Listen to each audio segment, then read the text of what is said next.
Kristus ir augšām cēlies, mīļie brāļi, sveiciens aprīļa pašās beigās. Šodien es, kā jau rakstīju WhatsAppā, šodien runāšu par vienu franciskāņu svēto.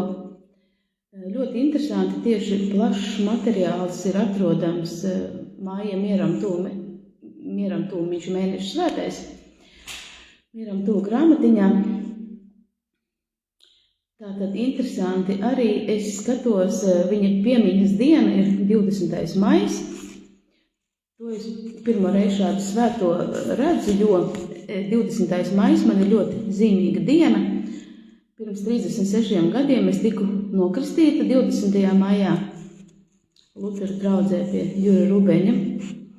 Un arī mūsu kapucīnu priesterim, brālim Borisam, 20. maijs ir īpaša diena, jo pirms 8 gadiem viņš tieši 20. maijā tika iesvētīts par priesteri. Tā kā interesanti, mums ir aizbildnis svētais Bernardino no Sienas, franciskāņu mūks, sludinātājs un Itālijas apustulis.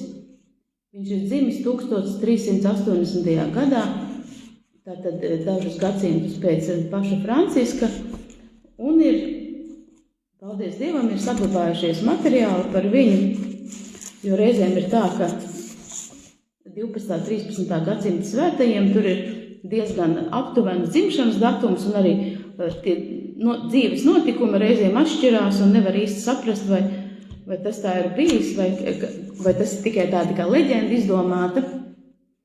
Bet par svēto Bernardino ir diezgan daudz materiāli. Tāpat es gribēju arī mazliet ievadam par svētumu kā tādu. Šodien tieši ir svētā Katrīna no Sienas arī, tāpat kā Bernardino no Sienas, ļoti interesanta sakritība. Šodien svētā Katrīna, un ir interesants evaņģēlija lasījums, ka Jēzus saka, es pateicos tev, Tēvs, par to, ka tu esi apslēpis to gudrajiem, bet atklājis nabagiem. Bieži vien ir tā, ka mēs lasām kādi diži svētie, sarakstījuši daudz gudras grāmatas, acīm redzam, viņi ir ļoti gudri, un bieži mums liekas, ka svētums ir kaut kas tāds, kas mums nav sasniedzams, jo tas ir tikai tādiem ļoti gudriem cilvēkiem un lieliem domātājiem. Patiesībā Jēzus evaņģēlijā saka savādāk, ka tieši mazajiem viņš ir atklājis debesu valstības noslēpumus. Tas nozīmē, ka katram mums ir tas savs svētuma ceļš. Dievs zina, ka mēs esam katrs savādāks, un mums katram ir kāda ļoti īpaša vieta viņa pestīšanas plānā.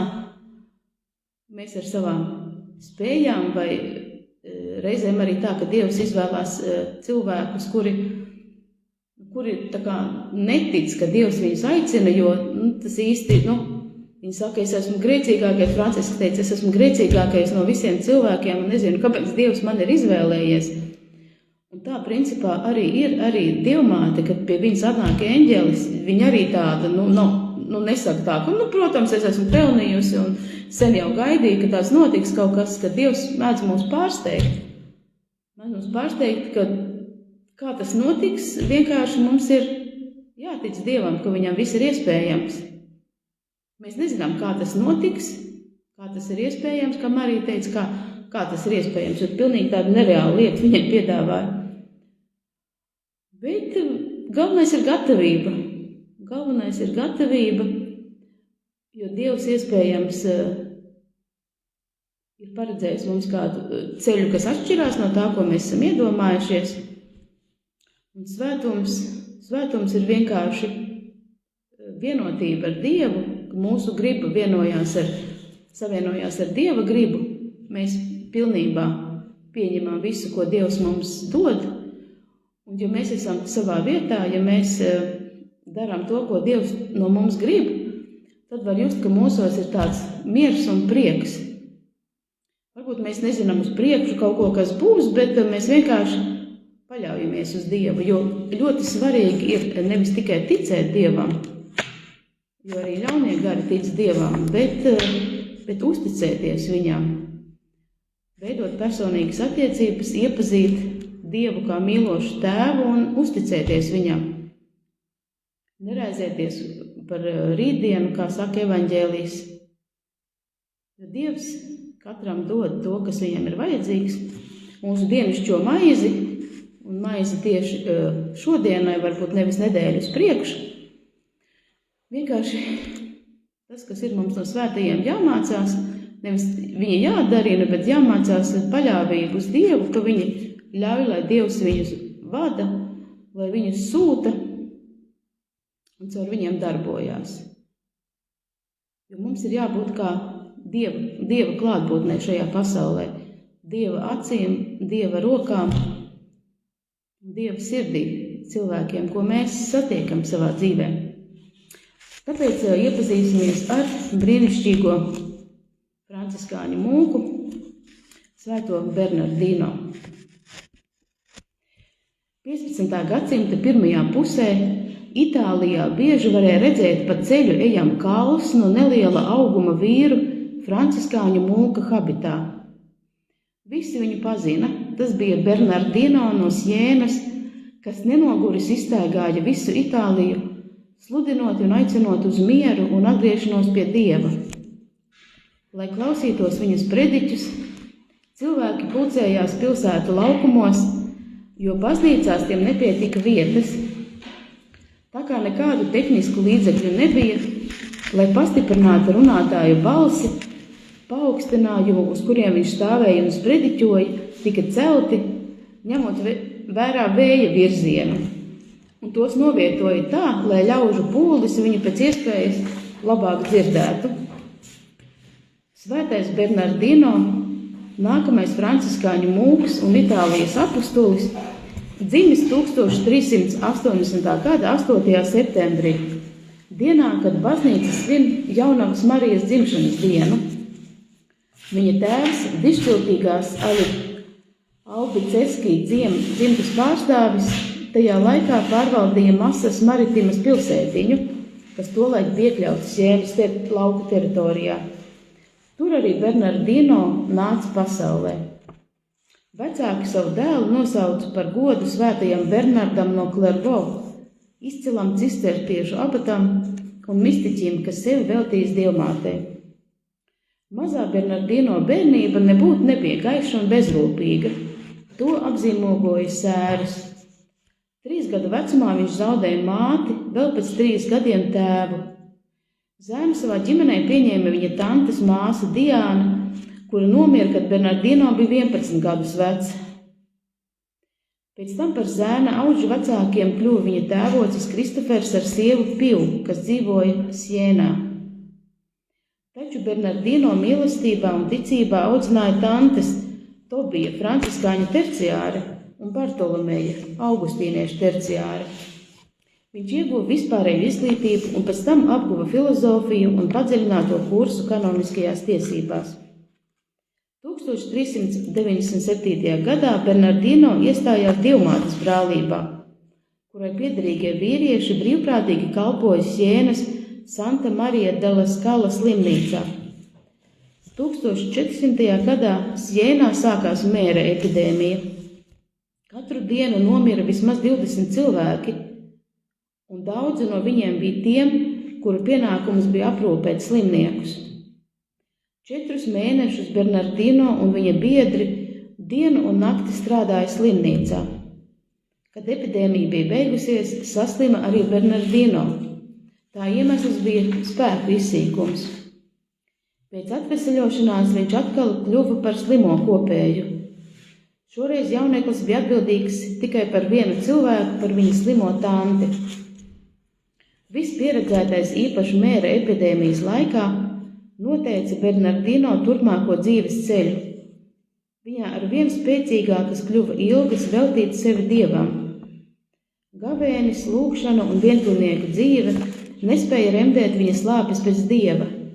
Un tad Bernardino izlasīja franciskāņu regulu. Jaunekli uzrunāja svētā Asīzes Franciska garīgais ceļš, viņš iepazina šī svētā dzīvi un darbus un konstatēja, ka, lūk, Šeit ir tas, ko viņš bija meklējis.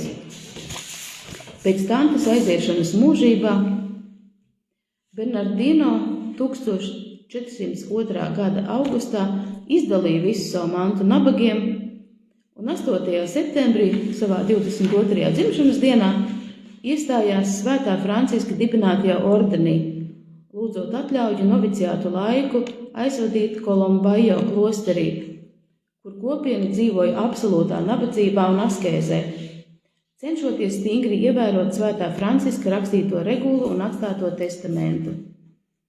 1403. gadā, 8. septembrī, Bernardino deva franciskāņu svētsolījumus, un tieši pēc gada, 1404. gada 8. septembrī, tika ordinēts par priesteri. Šeit būtiski uzsvērt, ka tajā laikā, kad Bernardino iestājās franciskāņu ordenī, šis ordenis piedzīvoja dziļas nestabilitātes periodu, jo pastāvēja dažādas Svētā Franciska sarakstītās un pāvesta Honorija III apstiprinātās regulas interpretācijas, proti gan stingras, gan netik stingras. Tāpēc sākās dažādi reformu mēģinājumi. Bernardino pievienojās tā sauktajiem ievērotājiem, kuru līniju noteica brālis Paulučo Trinči no Foligno. Bernardino kļuva par vienu no galvenajiem šī atzara veicinātājiem un garīgā ceļa izplatītājiem. Pateicoties viņam, tas kļuva par vairākumu franciskāņu ordenī, saglabājot ciešu saikni ar atzaru, kas vēlāk tika saukts par konventuālo. Kad brālis Bernardino tika ordinēts par priesteri, viņam tika uzticēts sludinātāja pienākums. Tā viņš kļuva par ceļojošo sludinātāju. Dedzīgais franciskānis vispirms devās uz Toskānas pilsētām un ciematiem, pēc tam uz Itālijas ziemeļiem. Tēvs Bernardino sasniedza pat Šveici. Nevelti viņam par godu nosaukts ciems Šveicē un pārēja Alpu kalnos – Passo di San Bernardino. Viņš sludināja lielās un mazās pilsētās un ciemos, baznīcās un laukumos no kancelēm un improvizētām tribīnēm. Bernardino no Sienas bija spēcīga pārliecinoša balss, kas tikai vienu reizi apklusa kakla slimības dēļ. Toreiz vairākus mēnešus būdams spiests klusēt, tēvs Bernardino ticībā piesauca Mariju un tika dziedināts. Jo, protams, tas bija liels trieciens, ka cilvēkam, kas ir pieradis sludināt un sprediķot kakla slimības dēļ, viņam nav balss, tātad viņš, principā, mazliet, kā saka, paliek uz pauzes, un, ja Dievs viņam devis aicinājumu sprediķot, tad arī viņš ticībā lūdzās uz Dievmāti un saņēma dziedināšanu. Ļaužu straumes plūda, lai klausītos franciskāņu mūka sacīto. Viņš runāja skaidri un vienkārši, un viņa sacītie vārdi dziļi skāra klausītāju sirdi. Ar pedagoga intuīciju apveltītais tēvs Bernardino zināja, ka viņa klausītāji vēlas dzirdēt pašu būtiskāko. Viņš sacīto bagātināja ar spilgtām metaforām, konkrētiem piemēriem, asprātīgiem novērojumiem un oriģināliem secinājumiem.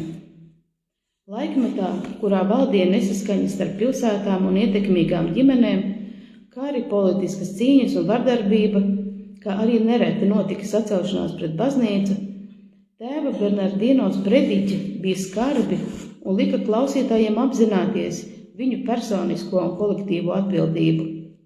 Viņš ļaudis aicināja uz grēku nožēlu un nosodīja azartspēles, greznību, augļošanu, burvestības, mājticību, nesaskaņas un šķelšanos. Viņam izdevās pārtraukt kautiņus, nomierināt naida pārņemtos un panākt izlīgumu. Sludinot, tēvs Bernardino apvienoja vārdus un žestus. Viņš izmantoja plāksni, uz kuras iegravēti burti IHS, kas nozīmē Jēzus cilvēku glābējs. Šos burtus ieskāva saule. Tādējādi sludinātājs centās palīdzēt saviem klausītājiem saprast, ka nomirtams uz krusta Jēzus ir kļuvis cilvēku glābējs, un tāpēc viņš ir dvēseles saule. Kādā no saviem sprediķiem tēvs Bernardino sacīja: mums jāzina šis vārds, lai tas spīdētu un mēs neklusētu.